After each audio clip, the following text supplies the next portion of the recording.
All right, picture a totally normal day at school.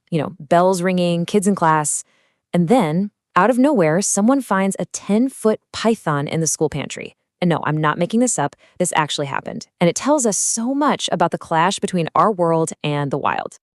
Seriously, think about it. What's the weirdest thing you ever saw? Maybe a lost wallet?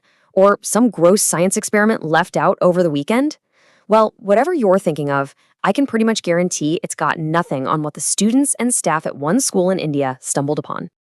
So, let's set the scene. We're in a government primary school in the village of Kunda, which is in India's Uttar Pradesh state. It's just a typical afternoon. Absolutely nothing seemed out of the ordinary.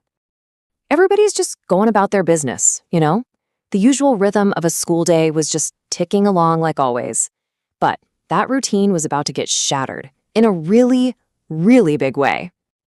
The chaos all started in the school's storeroom. And we're not talking about some dusty old closet for textbooks here. No, this room had a pretty important job to do every single day. The discovery was made right there in the pantry, the room where they kept all the ingredients for the kids' daily midday meal. I mean, the irony is just incredible. A potential danger was hiding right next to their food. So as the staff were getting things ready, they got that feeling that they were not alone. Something was in there with the rice and the lentils. A very, very unwelcome guest who was about to turn their day completely upside down. And this was the visitor, a python. Now, for anyone who's not familiar, we're talking about a massive, incredibly powerful snake. They're not venomous, sure, but they had their own, let's say, effective way of dealing with things. But the real shock here wasn't just what it was the incredible size of it. 10 feet. Just to put that into perspective for you, that's probably taller than the ceiling in the room you're in right now. Can you imagine a snake that huge just coiled up among the school's food supplies? Yeah, the reaction was pretty much what you'd expect. Absolute pandemonium. As soon as the news got out, panic just ripped through the school. You can imagine it, right? The school day didn't just get disrupted, it came to a dead stop. The only thing that mattered was making sure everyone was safe. So what on earth do you do when you have a giant snake in a school full of terrified people? Well, this is where the story shifts from total chaos to a surprisingly calm and professional response. Thankfully, order was restored pretty quickly. The school did exactly the right thing and called the authorities. A specialized rescue team from the forest department was sent out right away.